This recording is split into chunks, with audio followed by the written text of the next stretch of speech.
What's up, guys? I am Kenny, and today's episode number 9 of my series Upscale Fishing Interviews. I know it's been a minute, but we are going to get right back into it. You can please tell us your name and the name of your YouTube channel. So my name is Mike. My YouTube channel is Windycitybassin, no G at the end. My Instagram page, also Windycitybassin, no G at the end. Facebook, Twitter, I've got those, but I really don't use those that much. So YouTube, Instagram, those are the main ones. I created my channel to start documenting my own fishing adventures, and that's really it. I didn't really start out with the idea of creating content to educate or entertain or do any of those things. I really wanted a way to document my fishing adventures beyond just taking a picture. And I thought, man, video seems really cool. These GoPros are popping up everywhere. Why not give it a shot? So, but then kind of as the channel progressed, I've really gotten to enjoy editing and filming, and the community of YouTube fishing is just phenomenal. And so I've learned things. I'm teaching some people things. It's a great community. What book has greatly influenced your life? And if no book comes to mind, what person, podcast, or YouTube channel have you recommended the most? I'm not really much of a book reader. I'm very driven by physical activity, and so if I'm sitting still reading a book, I feel like I'm not doing something. So really, there's two YouTube channels that I would say I've recommended more than anything. John B, number one. I mean, I think he's kind of started this whole wave. I mean, he may not have been the official person who started it, but he's done more for YouTube fishing than anyone else. And I really love his style of videos, the way he tells a story and it progresses throughout the video. And his quality of video has just gotten so much better. I see him actually at some point pushing beyond the scope of YouTube into somehow television, filming for television, something like that. I don't know. But I would definitely go check him out. If for some reason you're watching this video and never have seen his videos, make sure to go check him out. Number two is a little bit outside of fishing, but I love this channel. Demolition Ranch. I love everything Matt stands for. He's a veterinarian. Christina's a veterinarian. He's got a dream life, living on a ranch, gets to do all these fun things that I think that a lot of us outdoors people would aspire to try and do. So I think his channel is just something really, really neat. So go check it out. He's got a couple channels. He's got Demolition Ranch, he's got Off the Ranch, and he's got Vet Ranch. So if you don't like veterinarian stuff, ignore Vet Ranch. But I think it's interesting just because I hear about it from Christina all day long too. What fishing gear, equipment, or lure purchase of $100 or less has made the most positive impact in the last 12 months? This is a trickier question, and I'm going to cheat a little bit. I'm going to give you 3 answers. So my first would be Mystery Tackle Box, right there. I've had a subscription for longer than 12 months, so maybe that's a bit cheating. And for a full year subscription, it costs more than $100. But I think that there's no better way of learning and getting outside of your comfort zone when fishing than using something like this and testing yourself and trying new baits and learning new techniques. And it's definitely helped me progress as an angler, for sure. And for 1 month, that Pro Box costs $25, and you can actually get it for cheaper than that with a promo code. So number 2, I'm gonna plug another company again here, but I really, really, really like this jig. I searched for a while for one jig company that I could stand behind, believe in, and just go back to. And John over at Dem Jigs has been awesome. One, he's got an awesome place. He's a local guy, which I love supporting local, and he makes a phenomenal product. His jigs just stand out a little bit above some of the other ones that I've used, and the price is reasonable. Cool local guy that I can go chat with. And maybe him and I are going to be fishing this year, so we'll see. We've been talking about that. So if you haven't tried one of their jigs before, definitely go give Dem Jigs a look. Let John know I sent you over, because honestly, I want to spread the word for his business. It's a nice jig. And third, the Huddleston.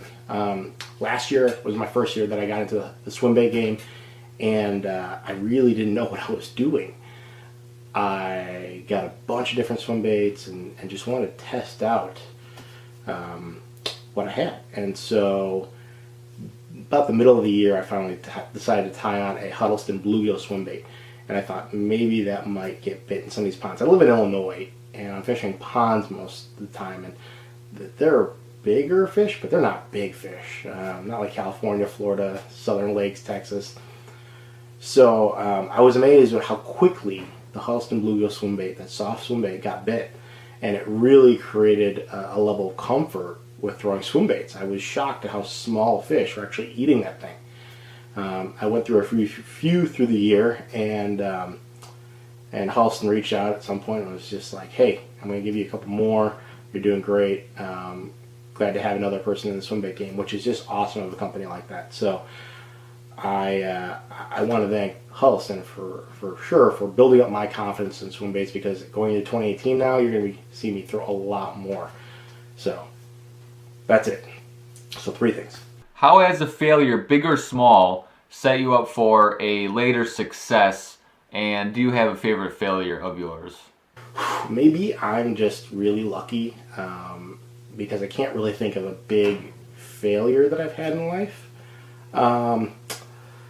I think that if anything, and they're small failures in the grand scheme of things, but I would say, getting up in the morning and having an idea for filming a video and wanting to do a certain tactic or tackle a specific item, or go fish this pond and catch this type of fish or whatever, being in this YouTube business game, albeit a very small part of it, you really have to be open to things not going your way.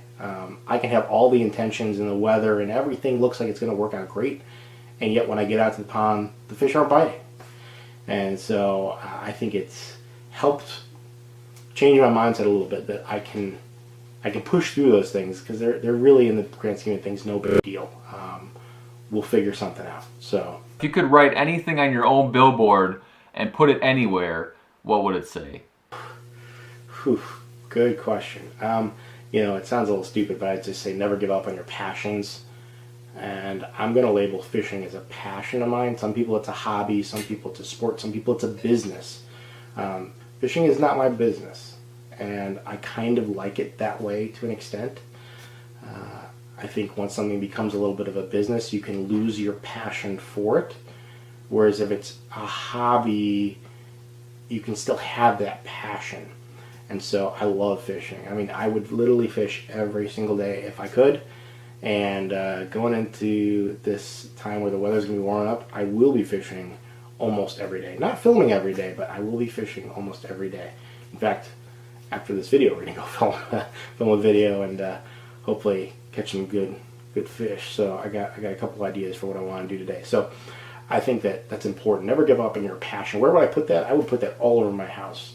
I think, wherever you go first thing in the morning, you want that right in front of you. So I think it's an important thing for me to remember, is that no matter how busy I get in life, and no matter all the things that are going on, don't push fishing away because it's your passion. I've done that once before. I did it, and I didn't realize how much I missed it until I got back into it. And so, guys, never give up on your passion. What is one of the best investments you have ever made? It could be an investment of time, money, or energy. Well, getting back into fishing, I just mentioned it before. I took a long break from fishing when I went off to college. I made the excuse, there's no lakes, I don't need my fishing stuff with me, I don't have time. Starting a career, college, all these different sports and clubs, and I didn't think that I could do it, and so I gave up fishing for almost 10 years, which, saying that now seems just insane to me. I don't know how I did that, but so getting back into fishing, when I moved back up towards Chicago suburbs, I told myself, I want to do this again. I want to get back into fishing, and I want to be better than I was when I was younger. Because when I was younger, I was also extremely passionate about fishing. And so getting back into it and trying this YouTube thing, getting into social media, has all been new to me. And I think that it's been a very rewarding experience. I've met a lot of great people.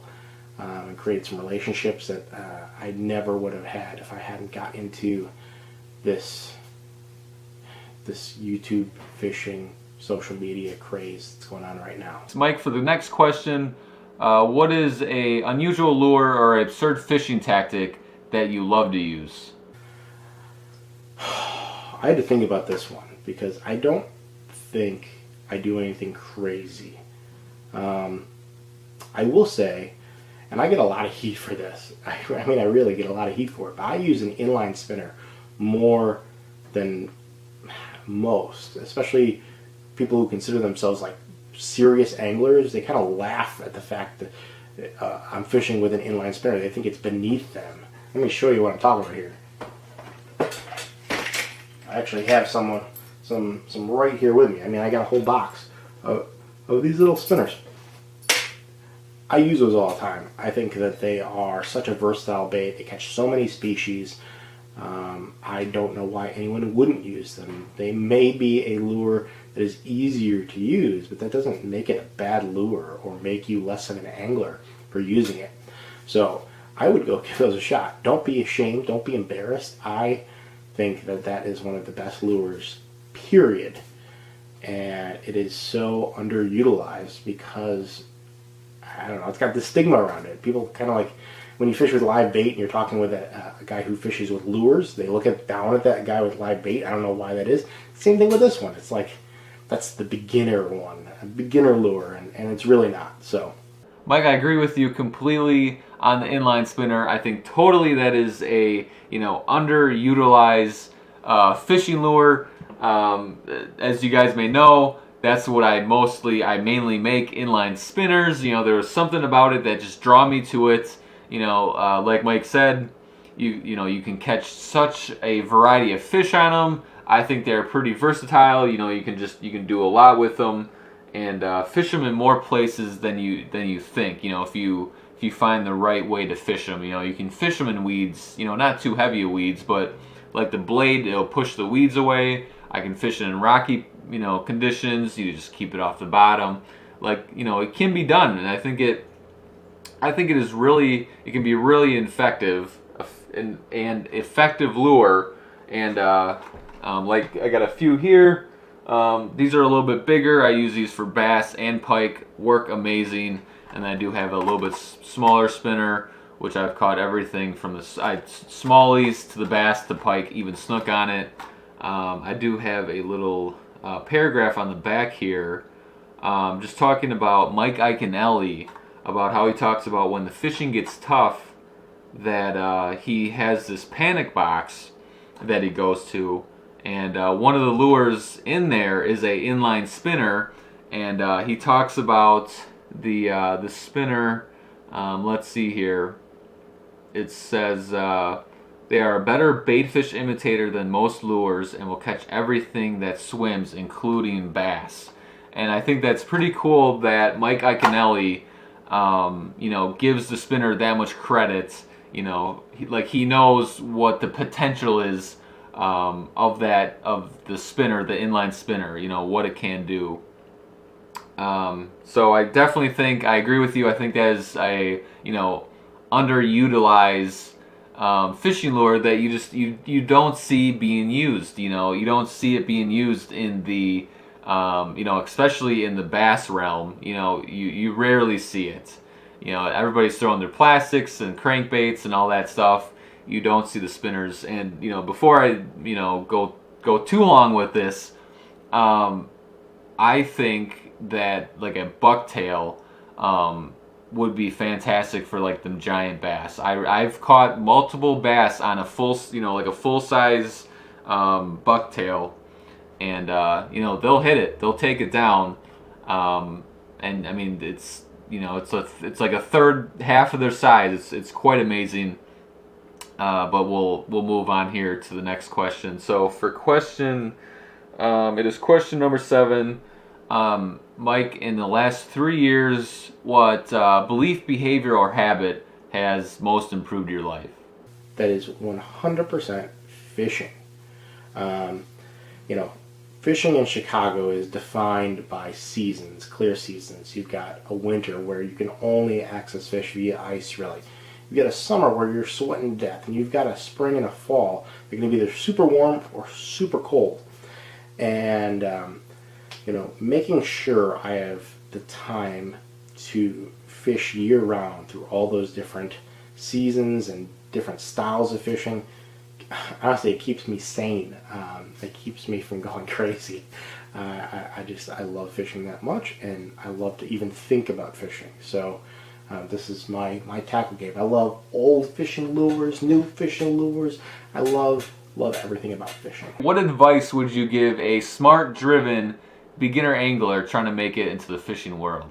I think right now there's no better time to get into the sport of fishing, just because of how much is at our fingertips. A phone, has so much information on it. At any point in time, I could be out at a lake, and I could just go to YouTube, go to Google, go to Instagram, go to wherever, and find how to do something. If I want to learn how to fish a jerkbait, I type in a video. In fact, I just finished filming a video for how to fish a jerkbait. It's something that there's probably 100 videos, if not 1,000 videos on YouTube already on. If I want people's opinions on which bait is better, I can go to my phone. It's all right in front of us. The internet has made things so available. When I was a kid, you can't see this over there, but I've got a huge stack of old Bassmaster magazines. There was Bassin magazine, there was In Fisherman, there was Field and Stream. That was the way to get information. You needed to be a member of some sort of magazine and get a subscription once a month. And I'd wait for that magazine to come in every month. Wait for that Bass Pro Shops catalog to come in to find all the new baits and lures. And now it's all at our fingertips. So I would say, if anything, make sure to leverage your online resources. Go check out some of the bigger YouTube channels, especially earlier in their careers on YouTube. They made a lot more how-to videos. I think Fluke Master is phenomenal at his ability to explain how to fish certain baits. In fact, he's one of the first people I ever watched on YouTube. What are bad recommendations or tips you hear about fishing? I really wasn't sure. I couldn't think of any off the top of my head. But I came up with maybe two, maybe. I think overall people are generally good at recommending real quality things to people, not just trying to lead them astray. So I would say you hear a lot of stick to what you're good at. I think that's not true in fishing. I think that in fishing you actually want to always keep what you're good at in your back pocket, but do all the things you're not good at. It's the only way to get better as an angler. So, one thing that I was never good at I never really was comfortable with until maybe 2-3 years ago, was a chatterbait. I never caught a fish on it. I felt no comfort level in it. One day, windy, I said, okay, conditions are right. I'm only going to throw this bait. That's all I'm going to do. And guess what? I slayed him. So my comfort level went from 0 to 100 in one day. And that's what can happen when you try different styles of baits. And soon, depending on the weather conditions, depending on anything, really, you can change up your tactics because you know, or have a good chance of knowing, what these fish might want. Rather than if you're just comfortable with fishing a jig and you just go through a jig every single day. Some days it works, some days it doesn't. Well, guess what? That's because you are only fishing maybe what you're good at. So the only other one that I could think of was shopping smart. There's a lot of stupid stuff out in the industry, to be honest. Why on earth would anyone go spend $90,000 on a brand new Ranger bass boat? I don't get it. That's just insane. Another one, if you're just fishing ponds, I'm going to use Kleenex as a great example. If I need to go blow my nose, what am I going to go grab? I'm going to go grab a Kleenex. But that's not what it really is. It's a facial tissue. The same thing can be said for Senkos. Everyone describes a soft plastic stick bait as a Senko because they've cornered the name in in that genre. Well, guess what? You don't need to go get a Yamamoto Senko. You don't need to. For $8 for an 8-pack is craziness. And yeah, maybe they might be a little bit better quality, but are you going to try to cash in a $100,000 tournament? Probably not. Are you going to fish some ponds?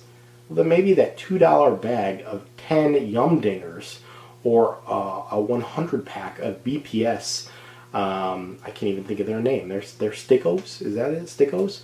For $15 might make way more sense. So shop smart. Don't get pulled into some of the more gimmicky and expensive products. I mean, I do love Senkos, don't get me wrong. They're just very, very expensive. When you feel overwhelmed or unfocused, what do you think about, or what do you do to get yourself back on track? This is the easiest question in the entire interview.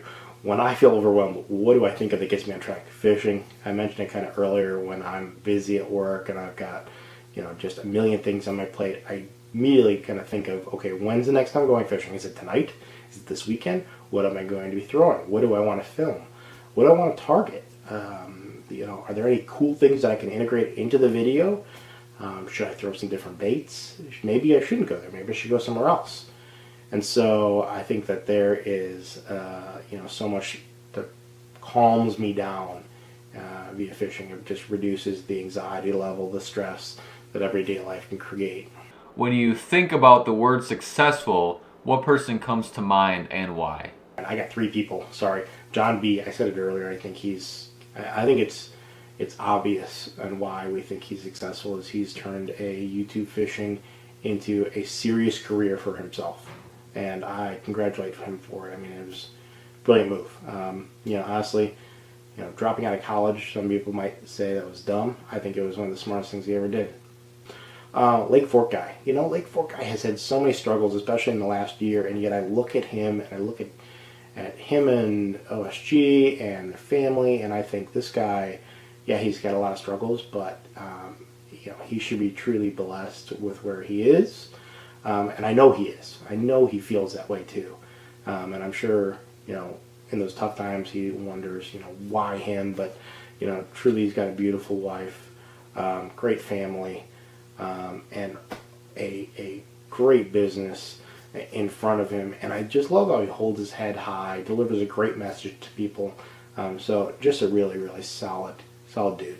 And this kind of goes into that solid dude category, Demolition Ranch. I'm going to say Matt Carricker is just a solid dude. If I lived nearby, I would have to try to be friends with him.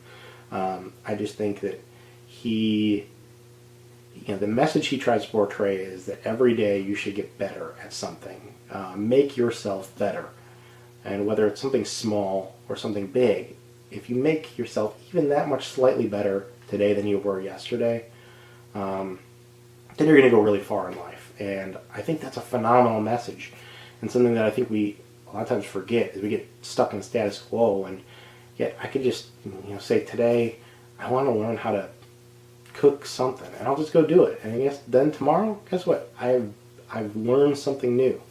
I can go try some different fishing technique today, and I've learned something new. That's what his channel is all about, what he speaks to. And despite all the fact that he's shooting guns and has a great family and a beautiful ranch, and I mean just all that fun stuff, cars, and I don't know. He's a guy I aspire to a bit. Mike, what video of yours are you most proud of? And I will leave a link below so all my viewers, you guys can check that out. I don't know. I feel like a little bit of pride in every video for sure. And they all take a little bit different process to getting to the end. But I would say maybe it's a shorter video. My year-end recap for 2016, my RIP 2016, rest in peace. I think that video there's none of my voice, which you guys will probably like after this because you're probably tired of hearing about me. But it's got a lot of what I would say are fairly sick edits, good beat, and it's quick, and it just kind of sums up what my channel's all about and how much passion and energy I have for fishing. What is your most exciting project you are currently working on or will be working on this year? Well, oh gosh, I have at any point in time about 100 ideas going through my head. Some of them are in this very room I'm working on. I can't say And many of them will probably turn out to be absolutely nothing. But I'm hoping one or two of them actually turn out to be something. And so, I don't know, I'd say stay tuned. Hopefully in 2018 we'll have some exciting fishing related projects coming to you. We'll see. Do you have any last message, action, or challenge for my viewers? I mentioned it earlier, but if I had any last message for you guys, Kenny, your viewers, I would say make today better than yesterday. Make yourself better today than you were yesterday. Do anything, even the smallest, slightest thing, to better yourself. And if you do that every day, you're going to go really, really far. And it's a stupid, corny, honestly, it's a corny message, but I truly believe in that mindset. So, my last message to you guys. Mike, thank you so much for taking the time and doing the interview. I really do appreciate it. If you could please tell us the best place to find you online, and I'll leave all your links in the description page below, so all my viewers and my fans out there, you guys can find Mike in the description page below. I'm pretty active on YouTube. I mean, if you leave a comment, I'm gonna either drop a like or comment back. I appreciate you guys who are watching my videos so much. Other than YouTube, Instagram, by far I'm on Instagram every day. I'm usually posting once a day because I'm fishing every day. So definitely drop me a DM, leave a comment on something. I'll get back to you. And if there's something you feel like I should be following you, let me know. I will go check you out for sure. So those are probably the two best places to find me. Windycitybassin, all one word, no G at the end. And that's it. You guys still watching? If you want to check out my First Fishing Friday newsletter, where we do a lure giveaway every single month, so you have 12 chances a year to win a lure giveaway. Plus I do a little bit of news about my company Upscale Lures, and we do a little bit of news about fishing from around the world. I think you guys will really enjoy it. Super easy to sign up. The link is below in the description page. Super easy to sign up. There, say that. Anyways, I really do appreciate it, guys. Thank you guys so much for watching. I appreciate all the subs and all the likes. It really does help support my channel, and just it helps me stay motivated to keep pushing these videos out. Thank you guys so much, and we'll see you guys next time.